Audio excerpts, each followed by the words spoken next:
Welcome to the Connections community. My name is Elizabeth Parks and I'm the president of Parks Associates, a market research and consulting firm focused on emerging consumer technologies. Since 1986, we've been looking closely at emerging products in the home for consumers, consumer devices and services like home security and automation, connected entertainment, connected health, and broadband services in the home. This year would have been our 24th year to host our signature event, Connections, the premier connected home conference. We would also be hosting our 15th annual Connections Europe event in November in Amsterdam. While it's an enormous disappointment that we can't host our in-person events this year, we know they play a huge role in networking, visibility for leading players in the smart home space, and interacting with our analyst team and key players. In place of these events, we're bringing you the Connections community, a virtual experience that will take place through the end of November. We will be live streaming our analysts, industry leaders, and hosting panel discussions through the SwapCard platform, where attendees can log in for live viewing, view past recorded sessions, and interact with fellow Connections community participants during our live sessions. We want to thank our sponsors of our events, many of whom have supported our efforts for years. We really are striving to bring individuals together to network and communicate about the important issues our industries are facing, particularly as we all navigate the new way to accomplish things. Our Connections community platform allows for a live stream view and conversations with our community members. You can ask questions, chat with the group, chat with individuals, and even have a video meeting spontaneously with community members. Following the session, we'll have open networking discussions on video for more dialogue with our analyst team and community members. We have already had some great sessions on the platform as part of the Connections community experience. If you're just joining us, or if you missed a previous session, you can go back on the agenda calendar to watch these on demand. We are excited about our upcoming sessions covering the support of consumer devices in the network on October 7th and privacy and security issues on October 28th. These virtual experiences lead up to 3 days of networking fun hosted November 10th through the 12th, where Parks Associates will present a state of the smart home market, the value in elevated user experiences, monitoring and expansion beyond security systems, smart home platforms, seniors and technology, and the impact of new technologies focused on proactive and predictive analytics, as well as the impact of 5G and Wi-Fi 6. We are proud to bring together over 1,000 executives so far, with more members joining daily. Our team looks forward to your feedback. For any comments or interest in learning more about visibility options or speaking, please reach out to me or any of our team members.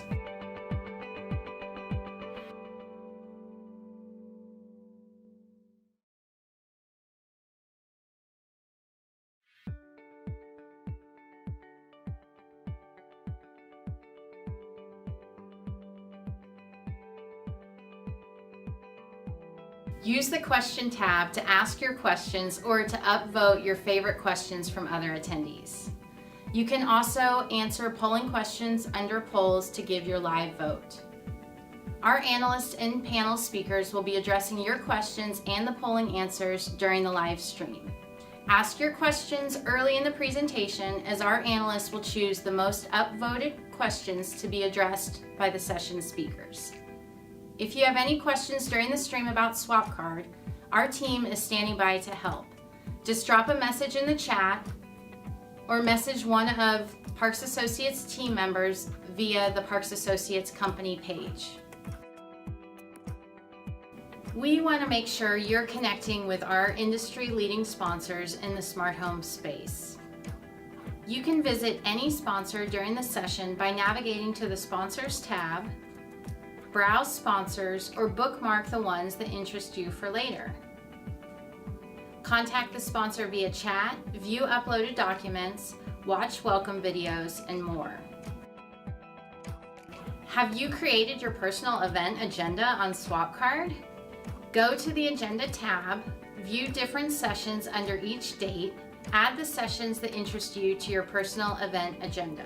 You can access your personal event agenda by clicking the My Event tab.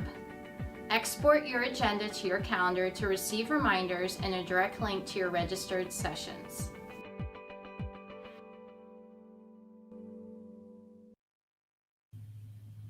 Good morning, everyone, and thank you for joining us for the fifth in our series of Connections community events. I'm Patrice Samuels, and I'll be hosting today's event. Now, before we launch into the event, I wanted to take some time to thank our sponsors, who are all represented here on this slide. We really appreciate your contribution to making this event an overall success. So we'll kick off today's session with some analyst insights on the topic onboarding and ongoing support services. Then we'll have a fireside chat with a co-founder and CEO of Handy. And of course, then that will lead into our interactive panel discussion titled Supporting the Connected Consumer.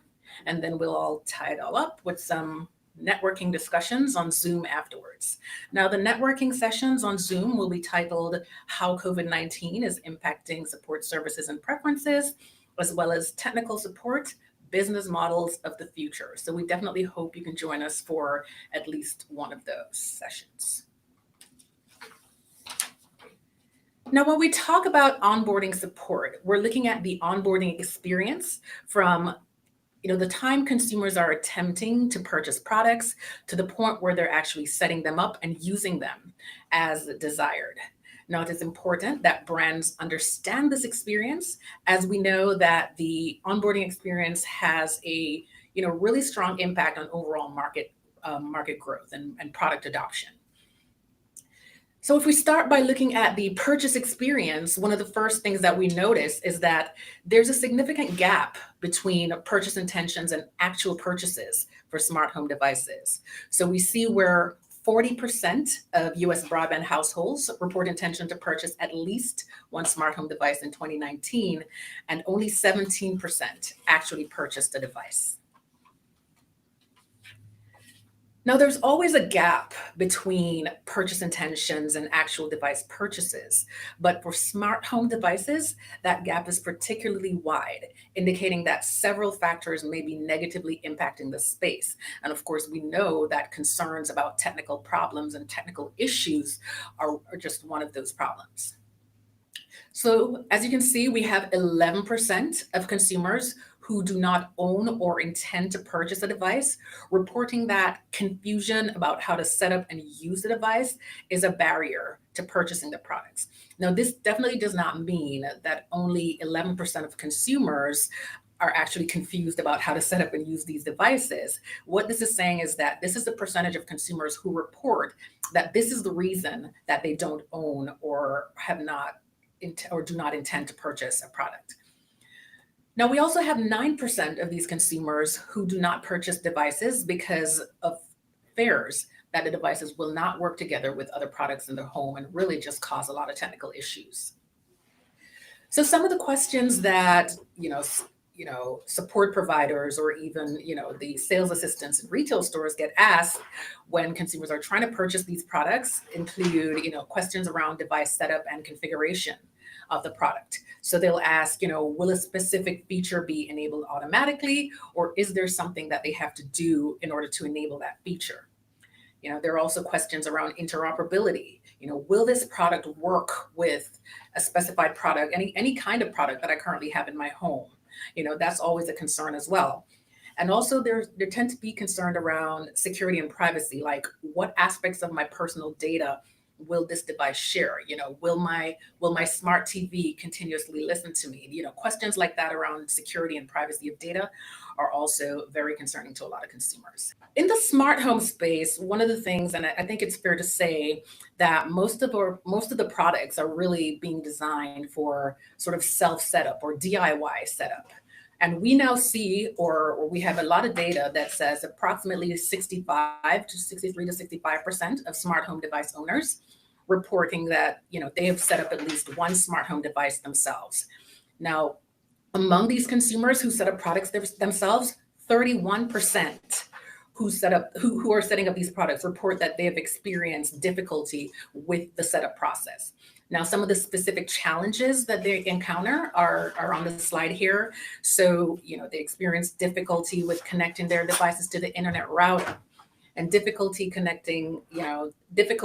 configuring the device settings.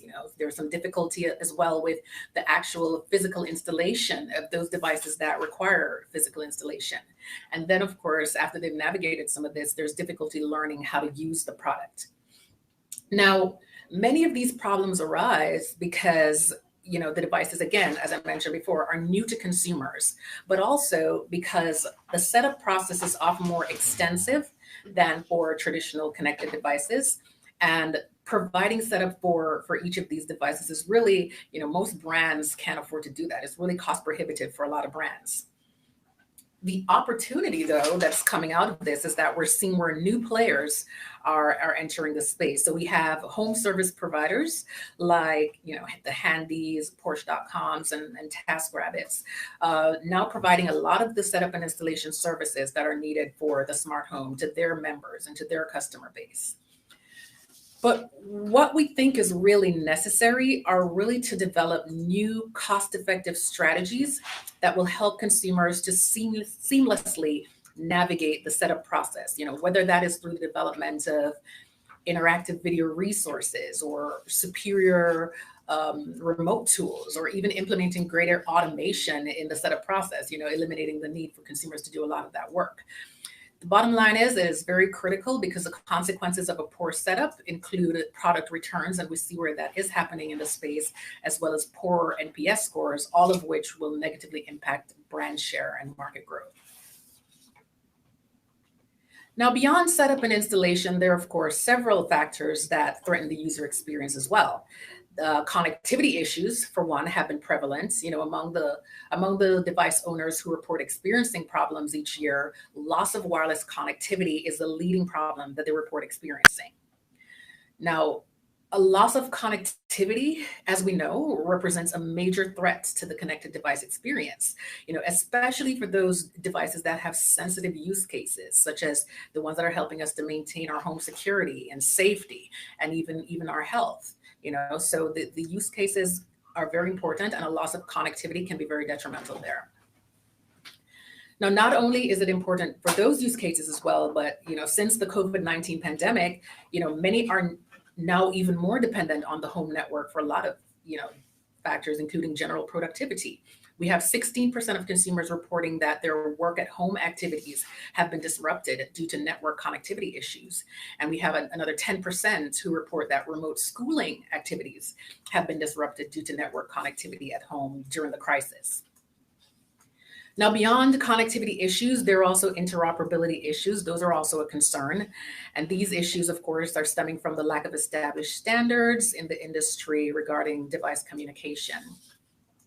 Then, of course, we have problems that are inherent in the device as well, stemming from the fact that many of these devices just still use immature technologies. Consumers still experience problems such as, false alerts from those devices that use sensors.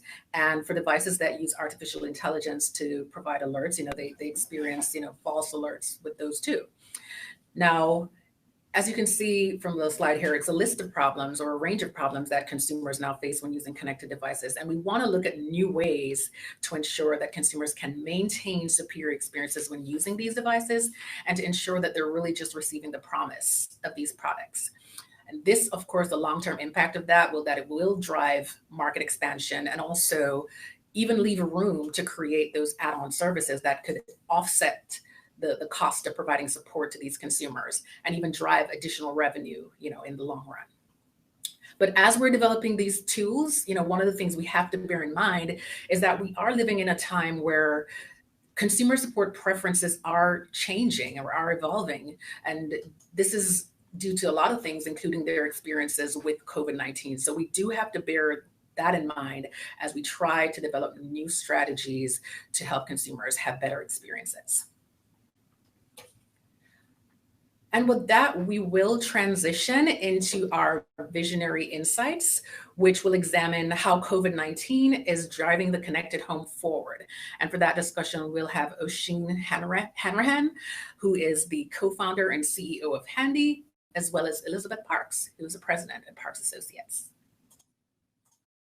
Good afternoon. My name is Elizabeth Parks, and I'm the president of Parks Associates, and I'm excited today to introduce Oisin Hanrahan, the CEO and founder of Handy. Thank you for joining us today, Oisin. We're excited to talk to you about the connected home and what you've been seeing in the past 6 months. So Oisin is the founder of Handy Technologies in 2012, and I believe did that while you were at Harvard Business School, and then really led that to be a leader in on-demand home services, which Handy was then acquired by Angie's List in October of 2018. So congratulations on that acquisition. And let's start and see if you can give us a quick background on Handy and a little bit about some of the home services that you're offering, and then we can talk about the past 6 or 9 months and the impact you've seen. Sure. Thanks so much. Great to talk to you today. So we started Handy about 8 years ago to change how people buy services. So you think about every service people need inside their home, from a handyman to a cleaner, a carpenter, a plumber, and we just wanted to make it incredibly easy to book those services. So you think about how hard it is to find someone, figure out if you can trust them, get them to show up on time, negotiate a price. Sometimes they'll only take cash instead of check or credit card. And we just wanted to make it so that it was as easy to buy services as it is to buy a book. And you think about all the things that go into that. It means making sure that we vet our professionals, making sure that we can arrange pricing, take payment online, and dispatch someone who will show up on time and do a great job. So we built out that business for about 6 years. We've completed millions and millions of transactions across the US, the UK, and Canada. And then, as you said, at the end of 2018, we sold the business to Angie Home Services. And the thinking there was, we had a great transactional business model where you could press a button and book a service. Angie Home Services has a great connect with a pro model where you can press a button and have a pro call you and talk to them offline. You put those two models together and you can serve ever more customers. And that's really the thinking behind the merger, and that's the mission we're on today. It's to figure out how to deliver every service to every home while we do that in a myriad of different ways. Great. Well, and tell me a little bit about the past 6 to 9 months and where you have seen maybe some of the biggest challenges with Handy. Great. So the last 6 months has obviously been a roller coaster ride. I mean, you think about the first couple of weeks of lockdown, and everything just stopped, right? So it was back in February, March time. Everything just stopped. People stopped buying services. Pros stopped going out, and I think we didn't know how severe the virus was going to be, how severe the pandemic was going to be at the time. And very quickly thereafter, once people were in lockdown in their homes, demand just exploded very, very quickly. So demand for all the everyday services in people's homes really took off very, very rapidly. And it kind of makes sense, right? So you're not traveling, you're not going to bars, you're not going to restaurants, you're not going to your office. So you're just putting more pressure on your home. Everything from you're cooking more at home, you're using the bathroom more at home, you're just putting more and more stress on your home. And as a result, your home is breaking. Things are breaking at a higher rate. So there's more essential maintenance that needs to happen. The second thing we saw was, as people spent more time at home and it became clear this wasn't a couple of week thing, it was going to be a few months or perhaps longer, people started to invest in their home. So people said, hey, I'm not going to take a vacation this year. I'm actually going to spend most of my time in my own home. I'm going to invest in it and make it a little more comfortable for the next 6-12 months. And that we saw in terms of people investing in, particularly in their outdoor space, so their own private yard or their garden or whatever it may be, and people, really saying, hey, I'm going to make this a space that I'm going to spend a lot of time in over the next 6 months. And the last thing we've seen, which is increased demand, has been people moving to larger homes. So people have obviously left the cities over the last few months, particularly New York, Chicago, DC, et cetera. We've seen people migrate from downtown out into the suburbs. And as a result, just with more square feet, there's more demand for home service. And those three things together have really resulted in a pretty significant macro increase in service. And then you get into specific categories. So things like people getting their office, their home office set up. So that's everything from Wi-Fi installation to just, a little more soundproofing on doors around people's offices if they've got family or kids around. So people have really thought about like the macro and also the micro of what does it mean to work in a more remote way. Yeah, that's great. And we saw some of that within our consumer research with people really going out and buying new devices in their home to aid in communications, and also really spending a lot more time with different communication services like they never had before, video chat and OTT services, keeping the kids busy. Can you tell us a little bit more about the expansion of your Google partnership? So our audience is very specifically interested in the growth of smart home devices and how these are getting to consumers, and then really what the installation looks like. So we'd love to hear more about this partnership and how that's unfolding. Sure. So look, I think this category of people figuring out what the best way is to work at home has really accelerated smart home. So it's really accelerated the everything from people no longer thinking, hey, a single Wi-Fi router is acceptable, I'm going to need a mesh network, to people saying, hey, I actually just want more security around my home. I want better knowledge of people coming in and out. I want a smart lock. I want better knowledge of the temperature of my home. So all of the shift to spending more time at home has meant that people are investing more in the mechanics, I would say, of smart home.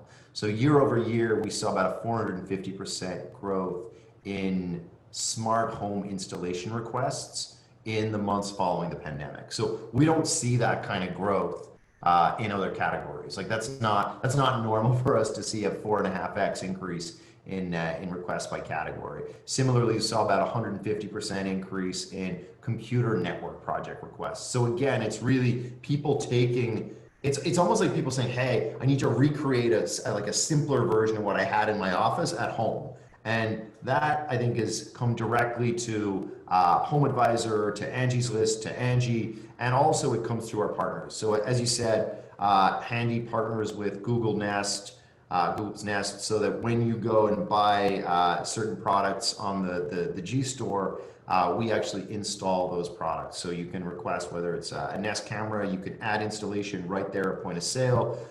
You can pick a time and date that you'd like the install to occur, and we dispatch somebody to go and actually carry out that work for the price that it says on the website. So it really is like a fixed price install where end to end you can buy the product and know that someone's going to show up and install it at the time that works for you. Sure. Well, what about how you're reaching consumers to explain that you all have this service offering? So I think we see a lot of consumers going out and buying one or two, and then continuing to add on to their smart home device purchases. And so, how are you marketing your service to these consumers who might be buying emerging devices that don't necessarily need professional installation, but at the same time could very much be appealing to have that additional service there? Look, I think very few people wake up one day and say, you know what I need to do? I need to go and buy a smart home. I need to smartify my home. That's not like a thing that people wake up and say. Instead, exactly as you said, this happens incrementally. So people say, oh, I'm going to go and I actually would really like a security camera at the front door, or I have a dead spot in the Wi-Fi in like 2 rooms of my home. I'm going to go figure out how to solve that problem. And because most homes don't go through a sudden shift of being like a regular home to being a smart home, it's about meeting the consumer where they're trying to solve this specific problem.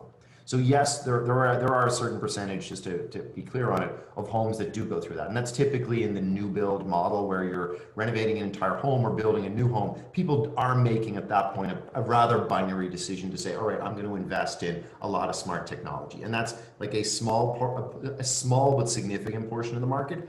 For everyone else, it's about meeting the consumer when they're having that need. So whether that's when they're in a store and they're buying a smart speaker, or they're online and they're looking for an individual to come and help them figure out, how to solve the Wi-Fi problem in 2 rooms of their home, or whether it's you're on the G Store and you're buying a Nest camera, whatever that specific problem that you're looking to solve, we want to be right there at point of sale. So the Handy brand is really about being right there at point of sale when you're trying to solve that problem. And you see that through some of the partnerships we've got with Walmart, Costco, Wayfair, and others, where whenever you're buying product, we're right there at point of sale to make sure that when you're buying the product, we can assist with it.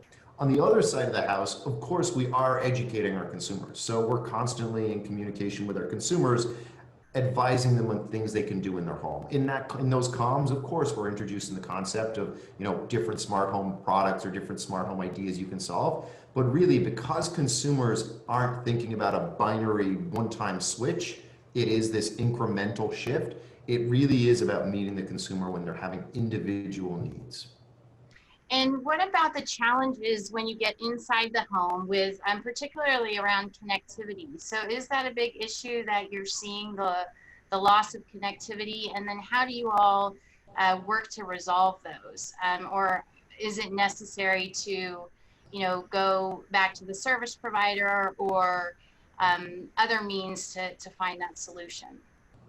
Look, I think with any of these installs, with any of the services that we provide, whether it's a basic toilet installation, all the way back up to putting in complicated or sophisticated Wi-Fi networks in people's homes, from the full gambit, there's always going to be an element of uncertainty when the pro shows up to the home. So there's an element of, okay, we do everything we can to diagnose in advance, but when the pro shows up, there's at some percentage of the time, there's going to be unexpected behavior. So whether that means that the network connection is not strong enough, or there's not sufficient power, or whatever it may be, it's about how do we think about communicating to the customer what the issue is, figuring out how we can have a predetermined way to resolve it, and really working with the customer to say, all right, here are the issues, here's the baseline cost to go and resolve it, here's what we recommend doing, do you want us to go ahead? And look, we've got obviously a happiness guarantee with every single job that we take on. We've got a money back guarantee. So where we take on this work, we really want to make sure we're delivering an outcome that the customer is happy with. And in any business, there's going to be uncertainty. In the service business, there's ever more uncertainty, exactly as you said, because in every home, there's a unique set of circumstances. Because we've done millions and millions of these jobs, it's rare that we are surprised at this point in terms of what happens on the ground. Well, and that professional on the other end plays that important role, to, especially for that happiness guarantee, which sounds great. So how are you all working to vet those professionals in terms of some of this newer technology and being able to resolve or identify what those problems are? Is there a specific professional that you're looking for, particularly as it relates to the technology in the home? So when we onboard professionals, and we've onboarded tens of thousands of professionals onto the network, when we onboard professionals, we look at what are the basics that we need. So we got to make sure we've got a background check, social security screen, bank account, all that fun stuff. After that, we get into what's the specific skill set that we're onboarding this professional for. And we go through on a category and task basis, what's the certification they've done, what's the training that they've done. We offer them access to materials provided by the manufacturer in some cases to continue to increase their skill level, modify their skill level. But we're always working to say, all right, what's the certification level the person already has? What does that mean they can take on within our task network? And then on top of that, we're saying, what's the certification level we can offer to the pro so they can always broaden that, so that we're obviously helping them broaden their base of business as well. So it really is on a task basis, on a certification basis, and we work very closely with the manufacturers to get that content down to the professionals. Okay, great. And in terms of pricing out the jobs and those payments back out to professionals, is there a standardized way that you all have worked to develop pricing, or is that dependent on region, task, time, and maybe the type of professional skills that are helping there? It sounds like you could run pricing. Exactly that. Look, we look at this exactly as you said, on a per task, per geo, per complexity goes into that. What goes into that is obviously amount of time, travel, distance, density of bookings in that area. And what we're looking to do is figure out how to be competitive for the customer. So how can we make sure that we're delivering a great experience to the customer at a price they're happy with, and making sure on the other side that we've got enough work for the pros so that they're happy with the price they're getting. So it really is balancing consumer demand and pro supply so that you're making sure the marketplace functions. So that sounds like a tough job actually to have there. Well, let me close here with one final question to you, and we really appreciate your insights, particularly because we are strong believers that the setup and installation and support roles that consumers have play a really important role for future adoption of products. So that experience they have in getting things set up becomes important for future intentions. Where do you see this market for you going, the smart home device market going for you in the next 5 years, and the impact on your services? Look, I think you're absolutely right on the setup being important. And if you think about why, it's because consumers don't really want to buy products. Like, you rewind, 10, 15 years ago, people talked about the products that they had. People no longer talk about the products they have, people talk about the experiences they're having. And that's a crucial difference. So people talk about the experience they're having with a product, and setup is a really, really important part of the experience. The ease of setup, the ease of going from, hey, I want this thing to do X in my home, to actually having it working, that journey is a really important one. And if you think about if you think about the return windows on these things, they've exploded from 7 days to 30 days to 100 days of return time. So you don't just sell the product out the door as you once would, or sell the product into the person's home. You are actually now selling the product into the person's life. So until the person has embedded that product in their life, there's a good chance it's going to come back to you. So as a retailer, as a manufacturer, you've really got to work through how to bifurcate and split your customer base into people who can do it themselves, how to make that easy, people who can do it with some assistance, either remote or phone or whatever else, and people who actually the best solution for them is to partner with a professional installer so that you get past that point of potential return. And I think over the next few years, as devices become ever more interconnected and ever more complicated, the decisions you've made on the first few smart home devices you brought into your home, it actually matters because it impacts later device connectivity and what's going to work together in a seamless way. So I think over the next few years, we're going to see more and more complexity in the introduction of the 5th, 6th, 7th, 10th, nth device into someone's home, because the questions are going to arise around whether it connects to things you've previously bought and things that are not, it's one thing to have a Sonos that's plugged in, it's a whole other thing to have a smart lock that's bolted to your door and connected to your electricity.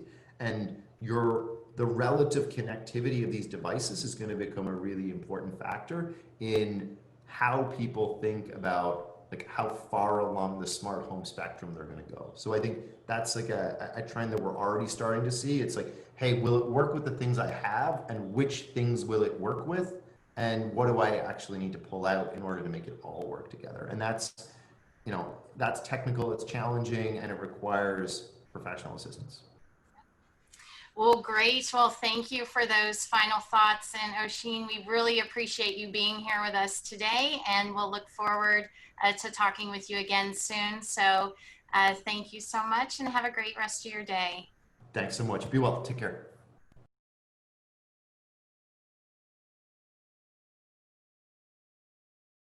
All right. I definitely want to thank Elizabeth and Oshin for that very timely and very insightful discussion on how COVID-19 is really impacting the space.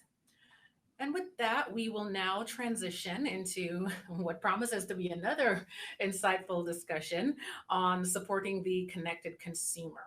So, we're going to start with some introductions from our panelists, and then we'll get into our panel questions and have a very structured discussion. And then we'll take about 15 minutes towards the end for your questions. And you can submit your questions through the Q&A tab that's to the right of your screen there for those of you who are on swap card.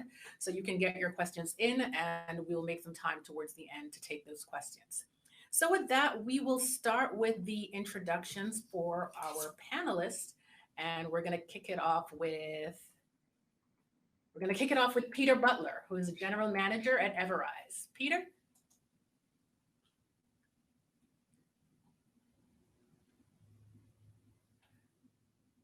All right, it seems we're having a little, my mic is muted. Are we good? All right. Let him. It says my mic is muted though. Hi, hi Peter, we can't hear you. We're just taking a minute to make sure your audio is coming through okay.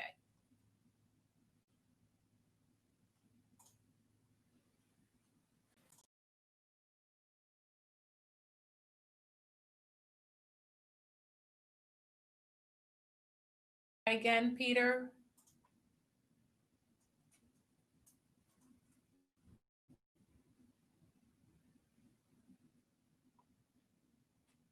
All right, we're still not getting audio or video right now. All right, we're gonna move on from Peter and we're gonna try and come back in a minute.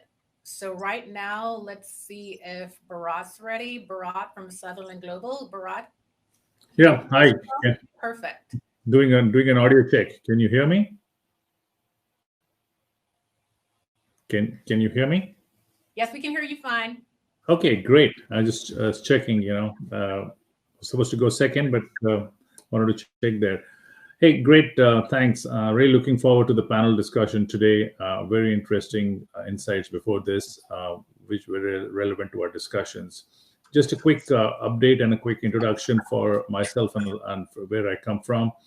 Been with Sutherland for the last 15 plus years. We have. Oops, I think the slides are moving at a different pace. I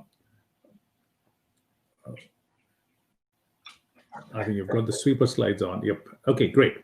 I've been with Sutherland for 15 plus years. We're part of the technology, media, and communications vertical, in which we have actually merged recently the technology, media, and communications business into one, because we think everything is very well interconnected, and I'm responsible in that particular area. I think the way we look at our businesses, and it was very interesting for the previous panelist to talk about, previous speaker to talk about it, is we look at customer experience at the center of everything. From our point of view, whether we're looking at onboarding or ongoing support, we look at what's going to be the customer experience, and we actually journey map the whole business there. So if you see in the center of our business, we really have our Sutherland Labs, which are based both in San Francisco, California, where I'm based, as well as in London. And we look at what's going to be the user journey right from the time before they even start making a purchase decision, the thinking of a purchase decision, to retention, and all the steps in between, which is basically, making actually the purchase, onboarding process, support, and then retention and growth of the whole business there. We try to make the whole process easy, and for that we have to do a lot of stuff at the back end. And we believe easy is hard, because for making it easy, you do a lot of hard work before that, and hence we try to look at a human-centric approach. Our focus is to look at hence end-to-end from that perspective, provide the scale from a global perspective, whether it's languages or just the areas that we are based in, and then provide technologies which are relevant. We don't provide technologies just for providing technologies, but we look at seeing how do we get the customer to have the ownership and the accountability, and bring in automation, database analytics, or AI, ML bots, anything from a proactive or from a self-service perspective to ensure that the customer at the end of it is able to have a delightful experience. And that's something that you'll hear from me as we go through the whole discussion, is to look at how do we make the customer experience easy, and we do the heavy lifting in the background there. Thanks. Back to you, Patricia. All right. Thank you, Bharat. And we're going to try to go back to Peter and see if his audio has kicked in. Peter, can you try and do a sound check now? Can you hear me now? Yes, we can. Wonderful. Perfect. Well, thanks. Sorry about that technical issue there, but thank you very much, Patrice. As you mentioned, my name is Peter Butler. I'm a general manager with Everise. And depending on where you are in the world, you may or may not be familiar with Everise as a company, but we are a global company. And what we like to do is not just offer support for brands, but we like to offer solutions. And so we do that in a number of different ways. One of those ways is through AI technology, chatbots. We offer that type of thing for some of our clients who like that, but also we have traditional support methods. We have people all over the world speaking many different languages, including US based. I'm based out of Austin, Texas, which is where our headquarters is. And some of the things that we do that I would say set us apart from a lot of other companies is that we take the approach that we call systematic insights, which is delving into root causes, really trying to understand the underlying issues and solve problems before they happen. So if you have a call driver or something that is just bringing a lot of traffic into your contact center, we want to understand what's driving that and help you avoid it so that that customer doesn't have to have that experience that would prompt them to contact you in the first place. So that's where I specialize. That's one of the things that I just love about our company. All right. Thank you very much, Peter from Everise. And now we'll move to Alan, who's the founder and CEO of Sweeper. Alan, can you introduce yourself?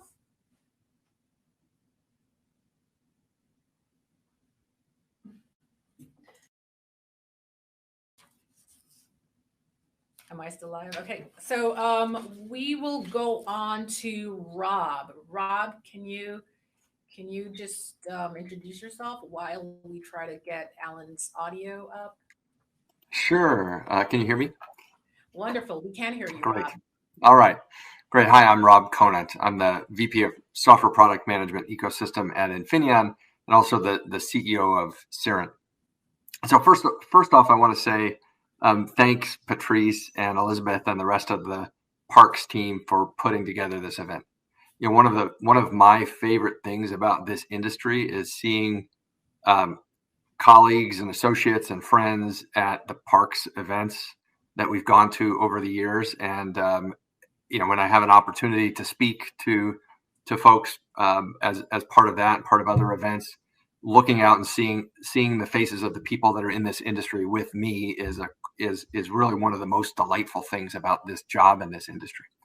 And, you know, I imagine a lot of you like me are missing that. This is as close as we can get to that today. And so I'm doing my best to enjoy it. I hope you all are as well, and looking forward to the time when we can all get back together again at Connections, hopefully next year. So introduction of myself. So I've been in the IoT space for a long time. I'm a connected product guy. I started the company Cirent in order to make it easier for companies making connected products to get them connected and keep them connected. And, you know, Patrice, you mentioned some things earlier about how 11% of people have trouble getting their products connected. Of those that have trouble, 46% of those are network related or connectivity related problems. It's totally aligned with my experience.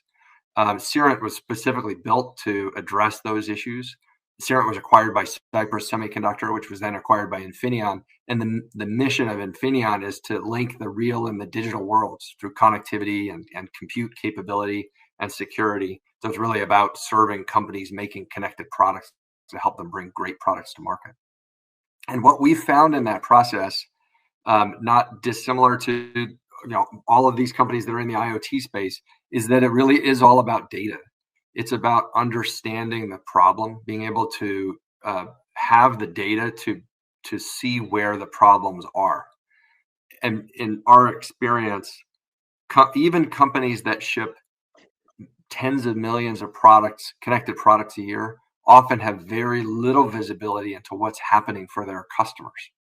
And what we found is that the real world is extremely fragmented in terms of the customer environments. We found that if you deploy as few as 1,000 connected products, you'll connect to hundreds of different kinds of routers. If you deploy 1 million routers or 1 million devices, they'll be connected to tens of thousands of different routers, different firmware versions, things that are 10 years old, things that are brand new off the shelf, changing all the time, an incredibly dynamic environment. And the number of problems that are created by that fragmentation are astounding. And not only in terms of connectivity, but for those battery operated products, battery life is hugely impacted by router interoperability issues. And the only way that, because it's so fragmented, it's almost impossible to see that from the lab perspective. It's almost impossible to correlate those problems unless you have massive amounts of data that allow you to do that. And so we've built a business based on helping companies collect that data to provide insights so that they can not only make their products better, but provide better customer support, so that we're really using IoT capabilities and cloud connectivity capabilities to provide a better experience for the customer, which I think is the vision of all of us that are in this connected product space. So I'm excited to be talking to you all today about support for connected products. Great. Thanks, Rob. And we're going to try to see if Alan's live feed came back. Alan, are you there? I am here, Patrice. Can you hear me? Wonderful. I can hear you. Great. Great. Okay, thanks. Good. Hi, I'm Alan Coleman. I'm the CEO and founder of a company called Sweeper. Sweeper is a SaaS-based platform that focuses on the delivery of context-driven self-care. So what does that mean? Well, on this slide, you can see we allow customers to vocalize any issues they're having in their home, in their connected home, over many different platforms. Our platform then analyzes what they've said or typed, and we can then use that information to combine it with diagnostic analysis of the home. So we can combine lots of different data sources to examine the network, the devices in the home, and the services running in that home. And we do all of that with a intent to provide that customer with the best help for their situation at that time. We talk about our self-care focusing on compatibility, and compatibility really means that we're looking at the person's disposition, their experience, their tolerance, their situation, and their urgency to determine what the best fix for the problem they're having. So it may be a technical intervention, working with ISPs. It may be guided care where we're providing information or education to the customer. It could be a commercial solution, or indeed it could be a situation where we have to escalate the issue to a person in a call center. So we do this in conjunction with some of the world's leading ISPs to focus on their provision of care around the connected home, the connected network, and the devices sitting on that network. And so I'm looking forward to speaking further about this topic on the panel. All right. Thank you so much, Alan. And now we will get into our panel discussion. All right. So as I mentioned, throughout my intro, we do look at support holistically. And we think that's very important, especially as we look at, smart home and some of the newer connected devices that are emerging in the space. So we have to start by examining, the experience from the time when consumers are trying to purchase the product, and then go through the setup experience, and then go through to when they're actually using their devices throughout the home. So one of the things I also mentioned or alluded to was the fact that consumers' purchase support needs are changing. They're kind of shifting from when smart home devices were just emerging, and consumers were saying, I don't see how this product will benefit my life, or, I don't understand sort of the value of these products, or I really don't even need to remotely control my devices. So it was an issue or a challenge with getting consumers to understand the value that these products were offering. But now we're seeing a change, or sort of a shift, where consumers are saying, I do see how these products work. I do understand what they can do. But now if I'm going to purchase a product, I need to know, will it work with the other products I have in my home? Will my smart TV Google Home? Can I send commands to the TV through my voice assistant? Or will I be able to turn my lights off using my voice assistant? Just things like that. They're really concerned about the features, how to enable them, and will the products that they are seeking to purchase, will they work with the products in their home? That's what we're seeing from our research. So I wanted to get a sense of what are the purchase challenges that you're seeing or hearing of now? What is it that we have to address in terms of the purchase issues for consumers who are purchasing new and emerging connected devices? And let's just kick it off with Peter. Peter, can you go ahead and start?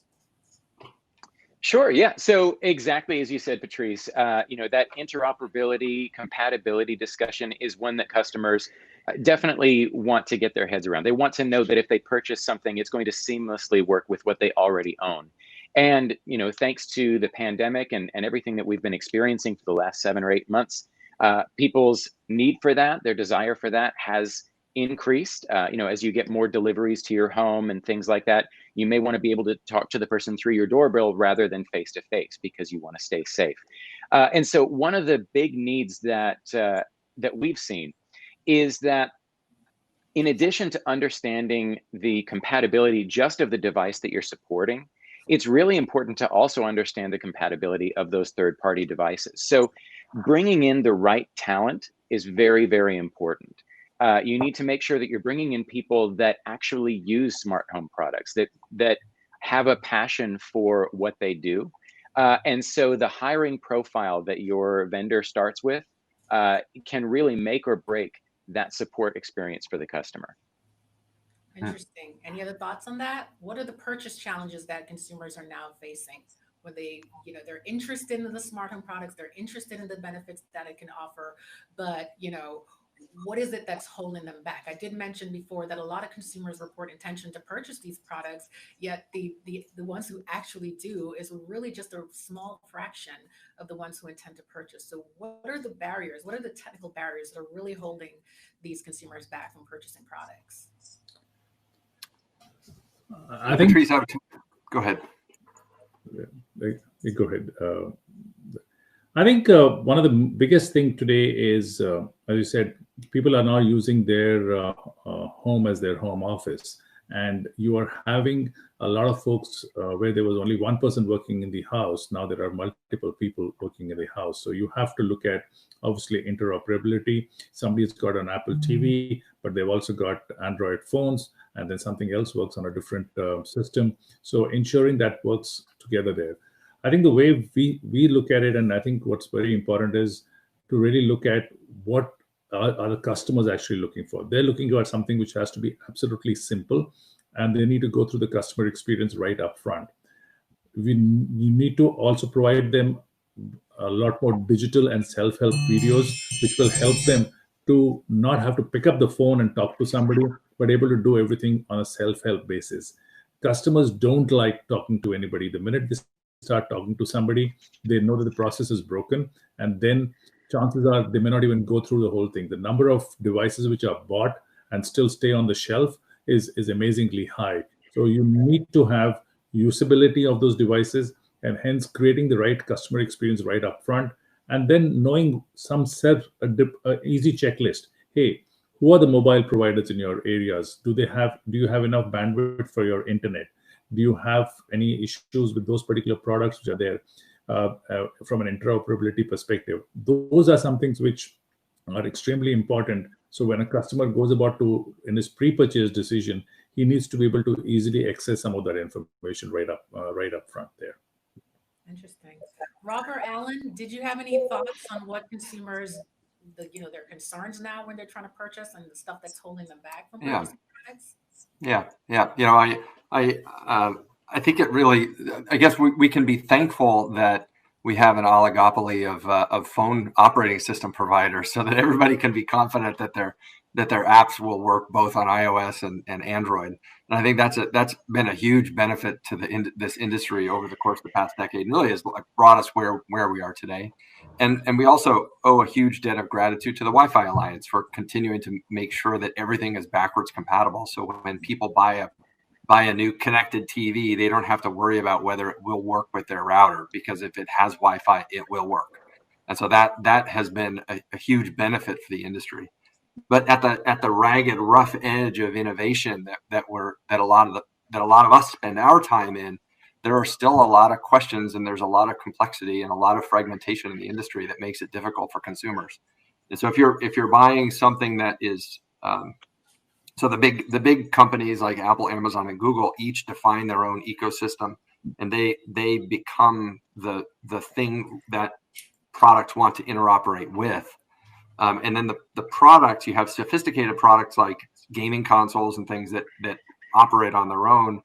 But then as you get down into smaller point solution products, that interoperability is really critical, and it's difficult for those product companies to communicate the level of interoperability that they have with those different ecosystems.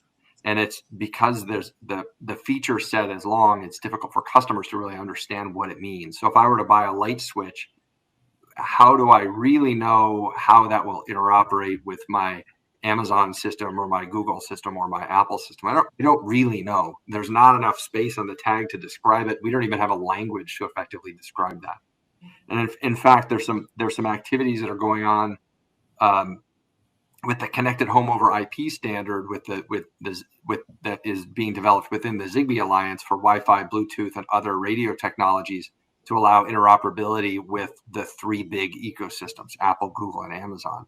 And I think the reason these big companies have come together to drive that forward is specifically because those lower end products, customers need to have visibility into whether those will interoperate with their chosen ecosystem. Today, they don't have visibility, and the product companies really need them to interoperate with each of those ecosystems. And so there's a lot of work that's happening on that front, because that is a real barrier to the adoption of those products. And frankly, it's a barrier to the expansion of those ecosystems into a much broader range of products. Interesting. All right. So I'm hearing a lot on the interoperability front. I mean, but I'm also hearing, that consumers do have concerns about security and privacy too, as they try to use these products. There's a lot of stories in the media, especially from last year, going right along into the early part of this year. There were a number of stories about major breaches that were happening in consumers' homes, and consumers have concerns about that. But outside of that, consumers have, on a baseline level, just wanting to know, are these devices listening to me as it relates to, smart speakers and smart TVs and such, and for like even activity trackers and stuff like that. They want to know, what type of data are or is their devices giving to or sending to the manufacturer? What type of data is being collected and stored and used on them? Do you see that there are major concerns about this that could actually prevent consumers from purchasing a product? Is that one of the barriers that are really into play here based on what you see? I have an opinion about that.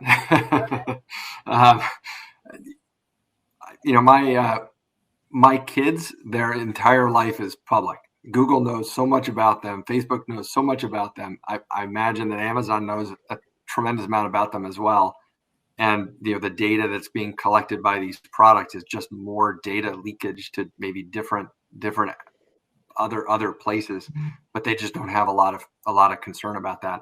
On the other hand, my father, a tremendous amount of concern about that, and that is actually a core part of his purchase decision, not only for connected products, but any kind of service that's an internet connected related service. And so I think the range of concern about that spans quite wide. And again, we just don't have a language with which to discuss that. If you actually get in, like I have, and read the terms and conditions for a lot of products that you buy, including something like a TV, the amount of data that they can collect is actually, they have a tremendous amount of latitude in the data they can collect based on the user agreement that we grant them when we use those products. And I do think that there's clearly a ton of concern about that. And companies are very concerned about it because there is real liability and there's a real customer impact. But also they make their living based on a lot of that data, and that's part of the reason that TVs can be so cheap today in comparison to where they had been historically. And so this is a real big societal shift. I don't think there's so much of a technical problem, but there's a real big societal shift related to the sharing of information.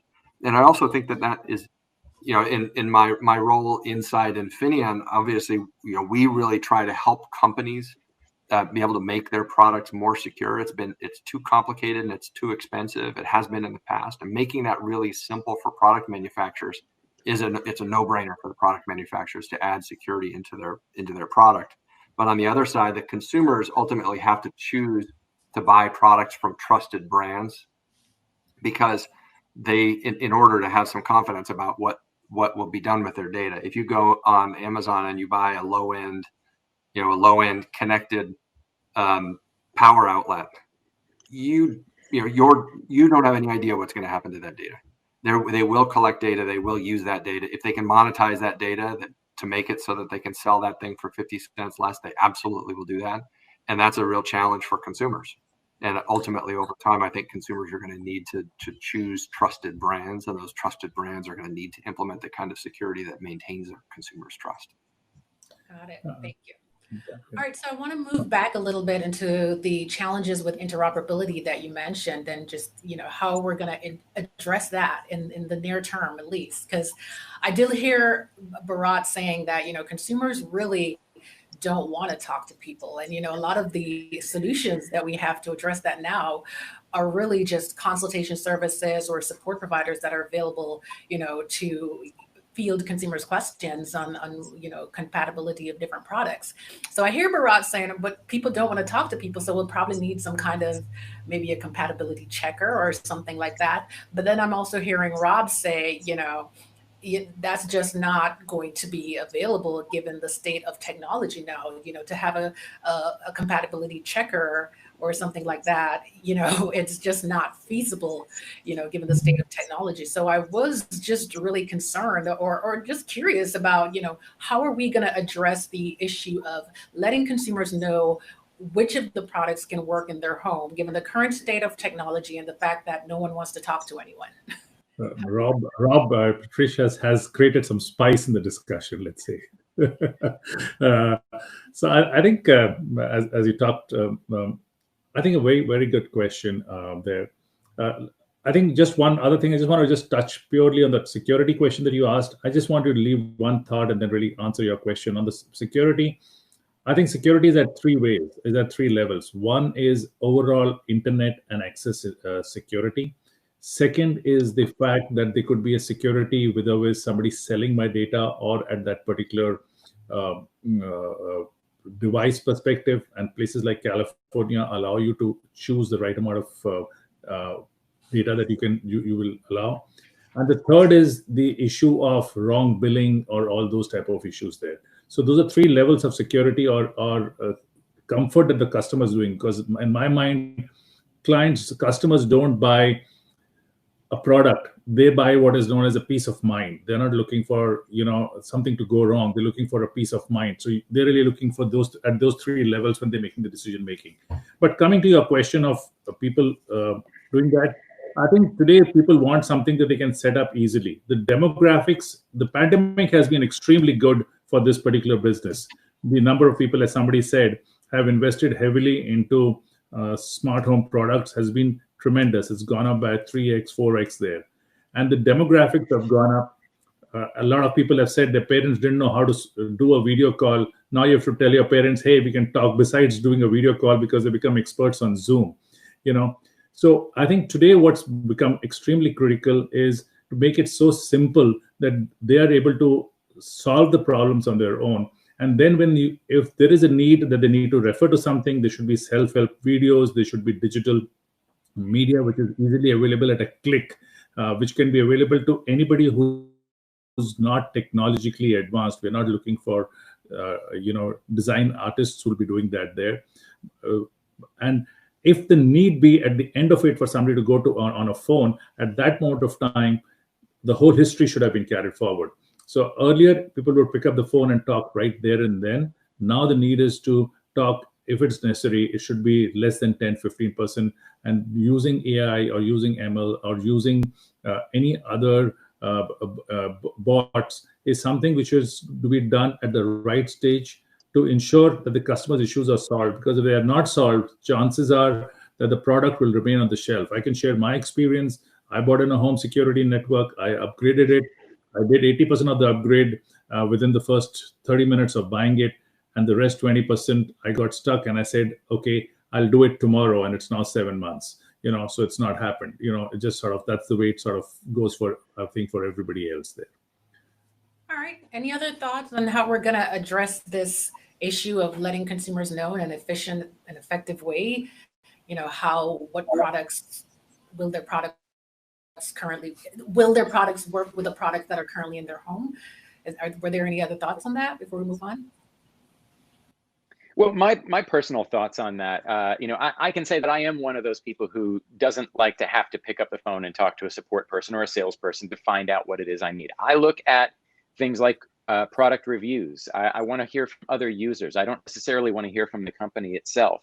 And so I think it's really important to make sure that, your brand has a good reputation, that you do simplify that setup process as much as you possibly can, so that when people talk about your brand, they talk about the compatibility and how easy it is to set up and all the different things that you want to be able to say for yourself, but it's just much stronger coming from other people. So, having a good user forum on your site can be very helpful, but also just checking out what are people saying on, product review sites and things like that, and then adapting. If they mention something that your product can do something with, it's really important to capture that and make a change. All right, thank you. All right, so let's actually move on to the next section, but I want to make sure that you guys complete the poll question during this time. We have a couple of polling questions. We're going to be checking out your responses to the first one really quick. So if you all, I see that a lot of you have already answered it. So if you could just take a minute to answer that first polling question on which of the following provides the biggest challenge to the smart home setup and installation process. If you could just take a minute to answer that. I'm going to go back to the panelists and then we're going to come back to see how you guys have answered that question. All right, so to the panelists, I kind of want to direct a similar question. So as I mentioned in my intro as well, the setup and installation processes of new connected devices, especially smart home products, is really just a primary challenge that has remained for some time, but it's also kind of an opportunity in the space to provide, premium support services for those devices. So what I want to know is, what are the current challenges first? I want to examine that. What are the current challenges that consumers are facing when setting up their devices? And have these evolved, or is it really the same challenges? Difficulty connecting the device to the internet router, difficulty with the physical installation, difficulty getting their devices to work together. Is it the same challenges that they're having now to set up the devices, or is this evolving in any way? What are the primary challenges? So from my perspective, I think it really depends on the brand. And I can share an example that's particularly important to me because my team at Everise actually had a hand in improving the setup process for our client. The client that we were and still are working with has a number of smart home devices, including cameras. So when the first generation of this brand's camera was released, in order to set it up, the user had to open an app, scan a QR code, join an ad hoc network created by the device, manually input their SSID and password, and wait for the device to reboot. There were just so many ways that this process could encounter an error. And it was actually a significant contact driver. A lot of people were calling about that setup process. So thankfully, our systematic insights team was able to gather some really important user data about that customer experience, noting exactly when and how the process would fail, and providing potential solutions directly to the product engineers. So when the next generation of that product was released, the setup process was much simpler, less prone to errors. A complicated 9-step process was actually reduced to just 2 simple steps. And customer contacts requesting setup support were reduced to almost zero for that product. And the important takeaway from that example is that when you choose a brand that really values the customer experience, you should be able to see that type of evolution and improvement to the user experience happening all the time. Interesting. Alan, did you have anything you want to share on that? What are the challenges you're seeing, and are they the same as the ones you were seeing 4 years ago? Yeah, there's definitely improvement in terms of companies focused on the customer experience. I would, however, say that the journey of the advancement of technology, networks, devices on those networks, services on those devices, means that you've always going to have a challenge, because the consumer is the only responsible party for the interoperability of all the various things moving around the home. So what that means is our focus is trying to focus on how to help the consumer understand the context of what's happening in their home, like the health of the network could be affecting the utility of the app that the device requires, or a service that the device requires in order to set up. So I think it's a constant battle, because a sole device owner is only controlling that device once it's on the network and can see the internet, but it is at the behest of that network and the setup and that router and the things it can't see and can't control that may affect the customer experience. So I think that's a challenge. That's an existential challenge for the whole industry, because you've got all of these moving parts, and ultimately, I think that's going to have to change. There's going to have to be a maturation of the support model. That means that we can have coordinated responses and coordinated interventions to help the consumer with that challenge. Yeah, that's a good point. One of the things that we've seen on that on that front is a lot of our customers, when we go talk to companies making connected products, they know they get support calls, but they don't really have any idea what their customer experience is. For decades, we've been talking about the IoT allowing people to have visibility into what's happening with their products in the field, but that requires telemetry. It requires data collection. It requires analysis of that data, and it requires being able to close the loop and take action on the data, on the insights that you get from that data. And it's shocking how many companies don't have any idea. They just know, like, hey, we shipped 1 million products, and 700,000 of them got connected. The other 300,000 we don't really even know. We got this many customer support calls. We don't know where those customers broke down in the process. We don't know what fraction of through the app flow where the loss is. This is fairly standard stuff actually across many of these kinds of different products, but every company has been required to develop their own telemetry to be able to do that. One of the things we did fairly recently is in a mobile app SDK provide a way for companies to structurally capture that data, so that we have a bunch of canned reports and dashboards on our console, so that people can see, oh, everybody's falling off on that step. I have a problem there. Oh, everybody's falling off on that step, but only if they're using, the Xiaomi phone with Android 8, whatever. They can sort of start to see those correlations and actually figure out what's going on so they can fix it. Because when people don't have that data, they're totally speculating about what it is. And it's like they don't feel empowered to solve the problem.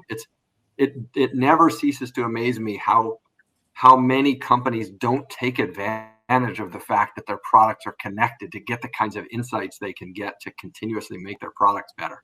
That if there's one message I would want all the product companies who are here to think about is, remember, your product is connected. You should know exactly what's happening with that product so that you can figure out what all the problems are and you can make it better. The best way to eliminate support is to make it so the problem doesn't exist. And that's a data-driven problem. Yeah, absolutely. Absolutely, Rob. I agree with you totally. I think the things which we are seeing, a couple of things which we are seeing, I think the rest of the panelists have said this same, but I'll just say it. One is the overall internet is getting challenged, their bandwidth, etc. perspective. and just the way how you're going to making your network being much more efficient and tuning up of the internet, which was never something which people really focused on at their house. In the office, somebody took care of it. In the house, nobody took care of that. So that's one big change, I think. Second, I think what we are recommending to a lot of our clients is to make it easy to the customer and do the hard work earlier. What I said earlier, easy is hard. And leveraging labs, which we do a lot of work with customers, doing design work right up front to go through the whole customer journey. Somebody said the number of clients is go ahead. I was just reviewing a list of that we had got the number of clients in our particular engagement that we were looking at. I'll just try to show the slide. I don't think you guys can read it. It's a very busy slide. But that are the number of brands that you land up working with when you're trying to solve a particular issue. So interoperability is definitely there, but the challenge on every resource becomes very high, and then hence looking at the end-to-end customer journey and the customer experience becomes very important to do it, to make things easy for the end customer.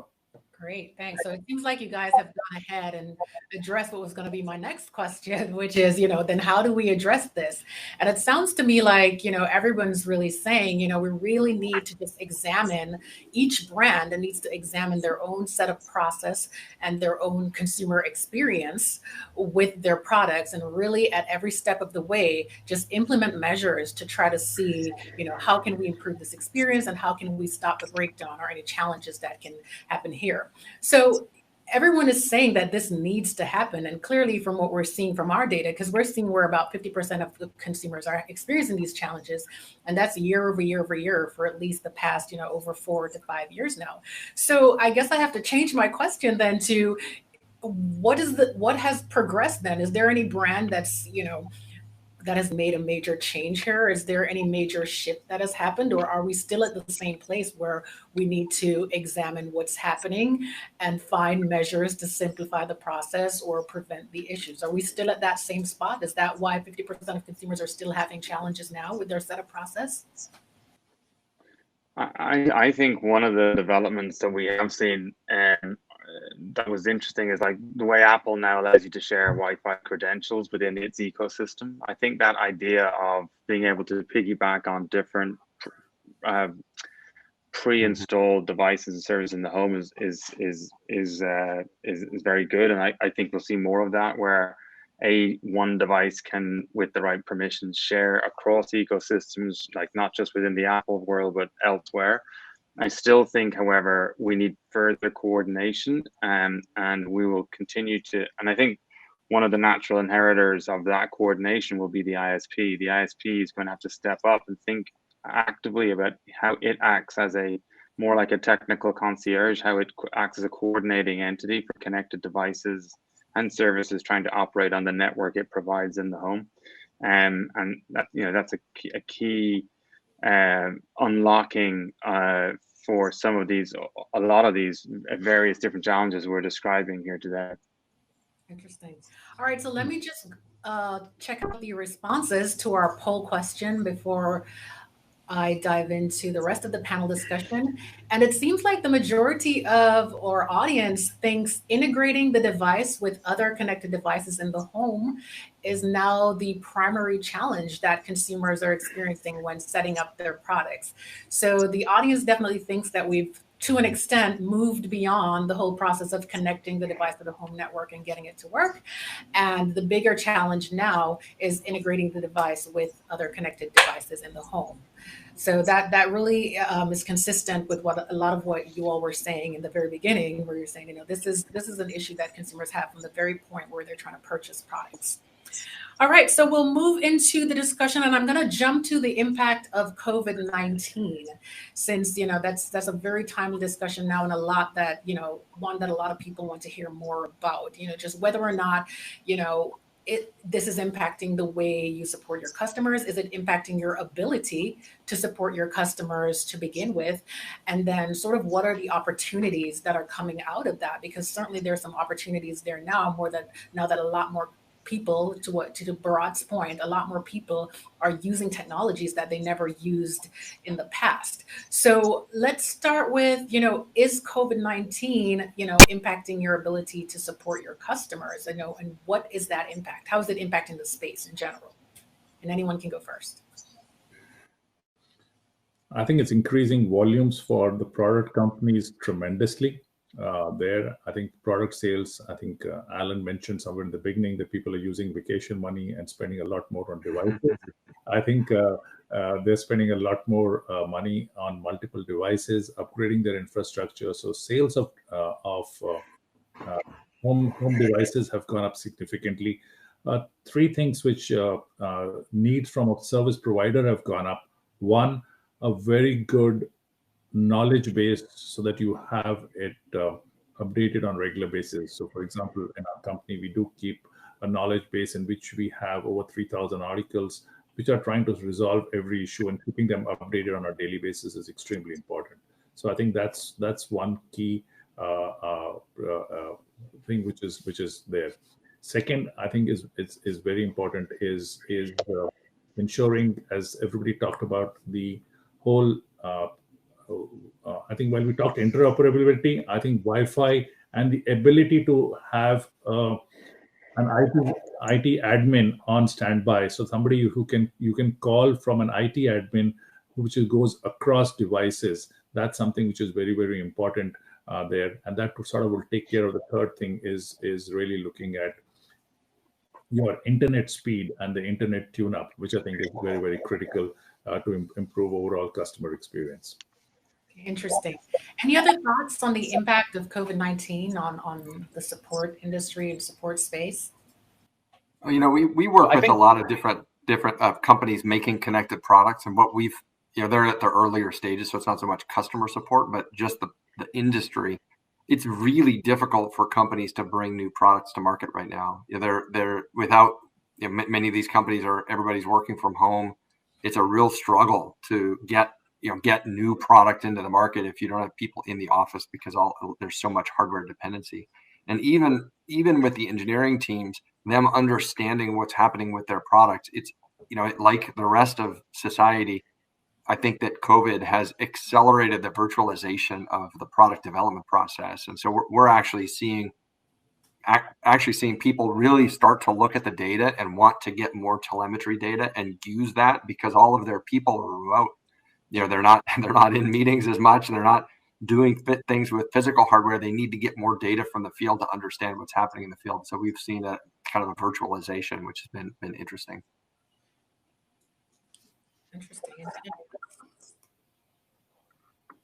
Sorry, Peter, go ahead. Yeah. Peter, no, that's okay. I was just going to say, one of the things that we haven't talked a lot about is, just the security of home networks. There are a lot of things to consider when you have people working from home. So even if you're able to do the same type of work, you don't have the control that you used to have over the security of your data.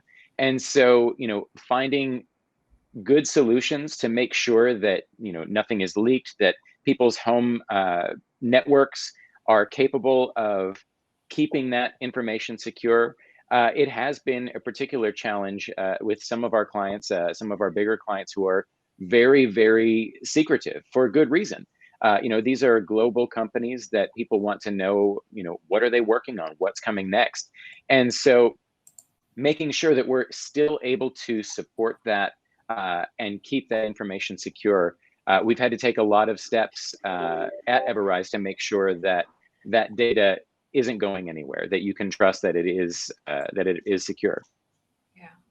But what about, say, remote support tools? Because we have a bit of data here that says, about 45% of consumers are, more concerned or more apprehensive about having a support technician inside their home, given their experience with COVID-19. So has this impacted the remote support tools that are being used? Are those tools just as effective as they were before? Do we now have to leverage more advanced tools that provide, video or more interactive, type resources to support customers? What about the remote tools? Has there been any change in that? I think there's been a massive jump in the emphasis and focus on resolving issues remotely.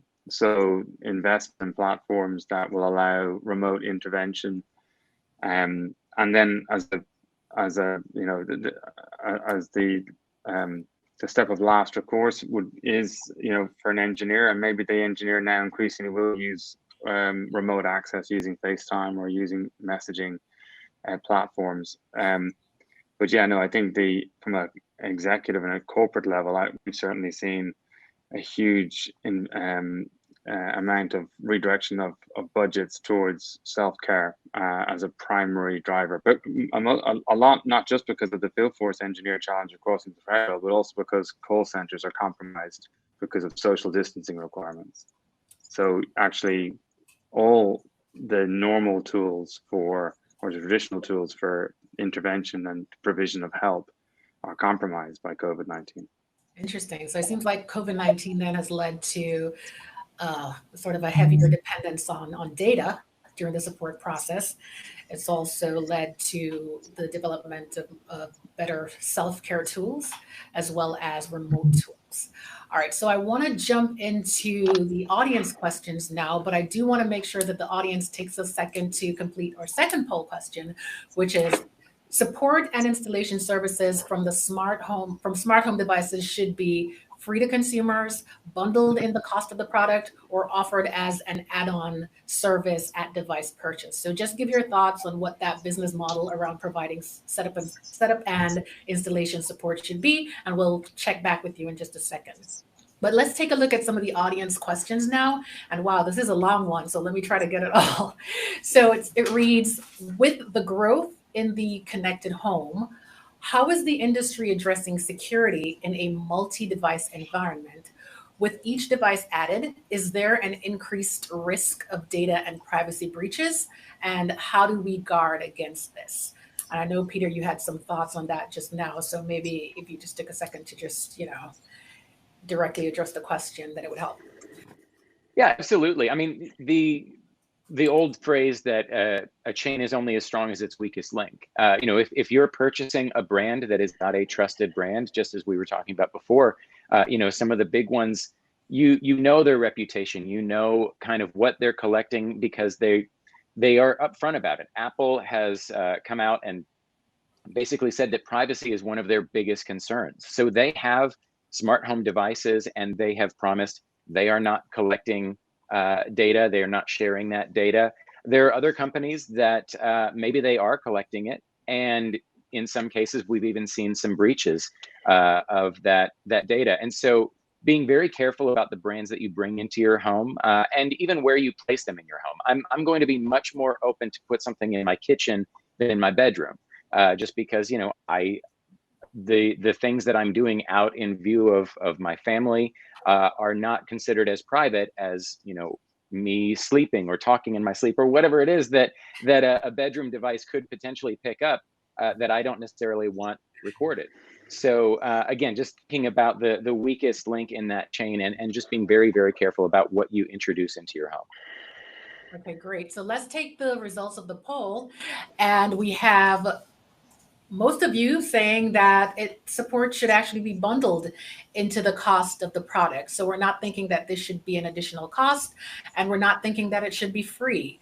We're thinking that it should be bundled into the cost of the product. So we also don't want to be paying a separate fee for our setup and installation support.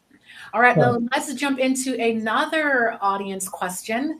And this one is, will the next generation of users of tech really care about privacy and security? And Rob, this sounds like something you talked about earlier. So if you want to just give some quick thoughts on that again, so we can answer this question.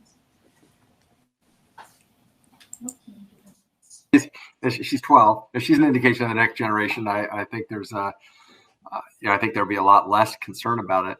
And when I think people have a lot of consternation about it, we always talk about it within ourselves. But when you look at consumer behavior, people buy Google Wi-Fi routers, people use Chrome browser, people search for the most personal and private things on Google. And so we give a tremendous amount of information to companies that that then use it to drive their business. And I think the bigger societal question is, how can consumers be educated about what that is, and how can there be a clear way for consumers to know what data is leaking? And I actually think that the smart home is full of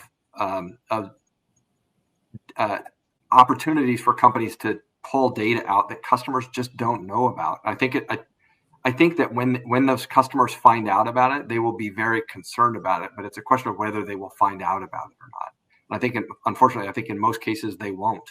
And so there's this constant flow of information out of the home to all these companies, and we don't know how it's being used or where it's being used.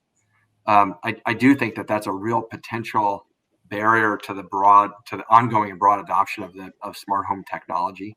But that's not something that any individual company can solve. You can have a good brand, you can try to develop some consumer trust, you can have good habits, but that doesn't solve the problem for the industry.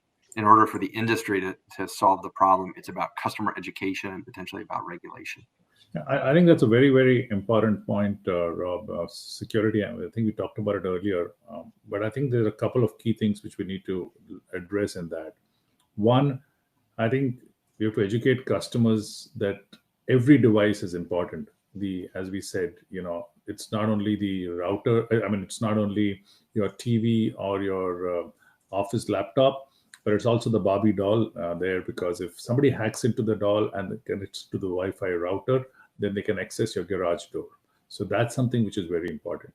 Second, every device says what level of cookies that you need to agree to. You need to spend a few minutes before you agree to that, because if you say yes, yes, yes to everything and move ahead, you are stuck for life, literally, because you never go back and change that. Third, standard stuff which is there on get the right things, whether it's a Norton or a McAfee or Bitdefender or whichever one you want to go, you have to get the right security network. And then I think I spend a lot of time personally, and I'm sure all of you do, is to change your passwords on a very, very regular basis. Because if you don't make them first name and a birthday or a date which is important, you have to make them complex things. You have to do that on a regular basis, because that's reality there. But you also need, as I said, a remote supporter who will look at your network. So that ability of being, I think it's created an opportunity of a remote support team, which can actually review your network and tell you, hey, these are the 7 things that you're doing wrong, and go ahead and do it. Today, nobody is educating me. If I need some help, chances I'll call to Rob or to Alan or to Peter. I don't have a third party whom I can go anonymously and talk to them. That's a great opportunity that we do, that we think is important from that perspective. There. Thank you. So I just want to ask one more question before we have to wrap the panel and go on to our networking discussions, because this one is sort of stemming from something that Peter said earlier in the discussion. So I did want to get to it. So the question is, configuring IoT devices that are on Wi-Fi is a tough process. Peter mentioned that he was able to simplify the number of steps to do this. What suggestions can the panelists make to make provisioning easier?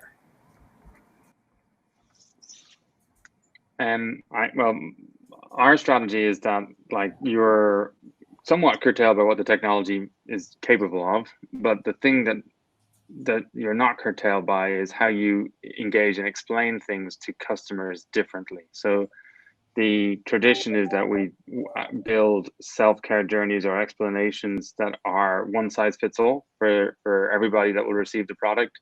And when we do deployments and work with customers, we make sure to develop different journeys for different customers. So we have those that are technically confident and those that are technically avoidant, and we have different experiences for both of those different cohorts.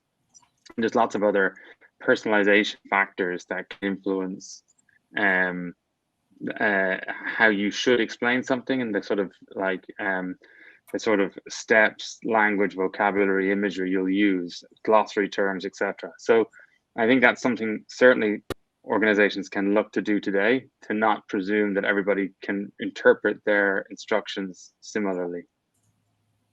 All right. Thank you very much. Did anyone have any quick thoughts on that before we wrap? Anyone else? Yeah, this is Rob. I agree with what Alan says, but I would, for those companies that are making connected products, number one, I would say, use Bluetooth wherever you can. That makes it a little bit better and a little bit easier, both on iOS and Android. So if you have a combo Wi-Fi Bluetooth, that's a good way to do it. Second thing is Amazon frustration-free setup is fantastic. They really do a great job for customers who have Amazon product. If you sell a lot through Amazon, that's a great way to go. And then third is watch what's happening in chip. I really think that this Zigbee Alliance standard with chip, which will impact Wi-Fi and Bluetooth products, is going to have a big impact on the customer experience. And so I would encourage you to get involved in that. If you want, you could reach out to me and I can help you, point you in the right direction, because that's going to have a big impact. And so if you're launching products next year, that's really something to consider. Great. Thank you so much, Rob. That will have to be our last word for this panel discussion. Please join us now for our networking discussion, which will be, we have two networking discussions actually following this. One will be on the impact of COVID-19. So we want to talk about that a little more on support services, and also looking at technical support business models of the future.